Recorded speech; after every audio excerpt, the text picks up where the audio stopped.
நம்மளோட வாழ்க்கையில தவிர்க்க முடியாத ஒரு விஷயம் அப்படின்னு பாத்தீங்கன்னா அது பணமா தான் இருக்கும். அந்த பணம் நம்மளோட வாழ்க்கையை பில்ட் பண்ணுதா இல்ல டிஸ்ட்ராய் பண்ணுதா அப்படின்றதே யாராலையுமே ஆன்சர் பண்ண முடியாத ஒரு கேள்வி. இந்த ஒரு கான்செப்டை அழகா எக்ஸ்பிளைன் பண்ணியிருக்கிற படத்து பேர் தான் கார்மேனி செல்வம். இது ஒரு ரியலிஸ்டிக் மிடில் கிளாஸ் ஃபேமிலியோட ஸ்டோரி. இந்த மூவில என்ன இன்ஸ்பயர் பண்ண சில இன்சைட்ஸை உங்களோட ஷேர் பண்ணிக்க விரும்புறேன். திஸ் இஸ் ரேட்ரை சேனல். நான் உங்க ஜவஹர். வாங்க வீடியோக்குள்ள போகலாம். இந்த மூவி ஒரு நார்மல் மிடில் கிளாஸ் ஃபேமிலி மேனோட ஸ்டோரி தான். ஹீரோவா சமுத்திரகனி நடிச்சிருக்காரு. கதையோட ஆரம்பத்துல சிம்பிளா பீஸ்ஃபுல்லான ஒரு லைஃப் லீட் பண்ணிட்டு இருக்க பர்சனா நடிச்சிருக்காரு. அவருக்கு மணி ஏர்ன் பண்ற ஆசை ஸ்லோவா இன்க்ரீஸ் ஆகுது. அதையும் சமுத்திரகனி சூப்பராவே எக்ஸ்பிரஸ் பண்ணிருக்காரு. கொஞ்சம் பணம் வந்த உடனே இன்னும் அதிகமா பணம் வர்றதுக்கு என்ன வழி இருக்கு, அதை எப்படி ட்ரை பண்ணலாம் அப்படின்ற மைண்ட் செட் ஆட்டோமேட்டிக்கா வரும் இல்லையா? அதை வச்சு கதையை நல்லாவே நகர்த்தி இருக்காங்க. ஸ்டோரி சொல்ல வர முக்கியமான 4 கான்செப்ட் என்னன்னா மணி அடிக்ஷன், டெப்ட் pressure, family responsibilities, personal dream versus reality. Money வந்தா லைஃப் இம்ப்ரூவ் ஆகலாம், ஆனா அதிகமான பணம் லைஃப் கண்டிப்பா ஸ்பாயில் தான் பண்ணும் அப்படின்ற மாதிரி டைரக்டர் என்ன சொல்லணும்னு நினைச்சாரோ அதை சிம்பிளாவும் ப்ராப்பராவும் கன்வே பண்ணிருக்காரு. நார்மலா பீஸ்ஃபுல்லா போயிட்டு இருக்க ஒரு ஃபேமிலியில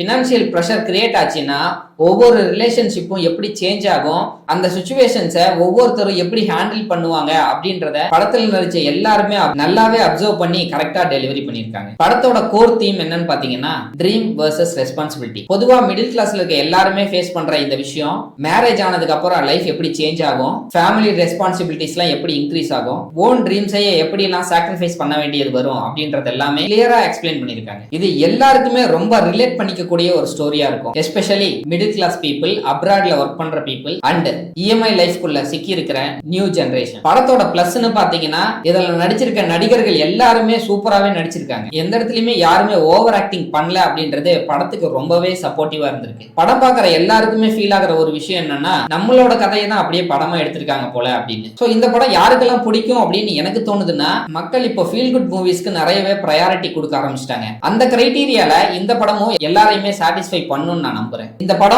என்ன எந்த பார்வையில பார்க்க வச்சதுன்னு பாத்தீங்கன்னா, money is important but money management is more important. படத்துல மாஸ் இல்ல, மெசேஜ் நிறையவே இருக்கு. ஒரு எமோஷனலான ஸ்டோரி டெல்லிங்ல படம் நல்லாவே வந்திருக்கு. உங்களுக்கும் டைம் இருந்துச்சுன்னா இந்த படத்தை ஒரு தடவை பாருங்க. உங்களோட லைஃபையே முன்னாடி ஸ்கிரீன்ல பார்த்த மாதிரி இருக்கும். பணம் தேவைதான், பணத்துக்காக லைஃபை விட்டுறாதீங்க. அப்புறம் நாளைக்கு பார்க்கலாம்.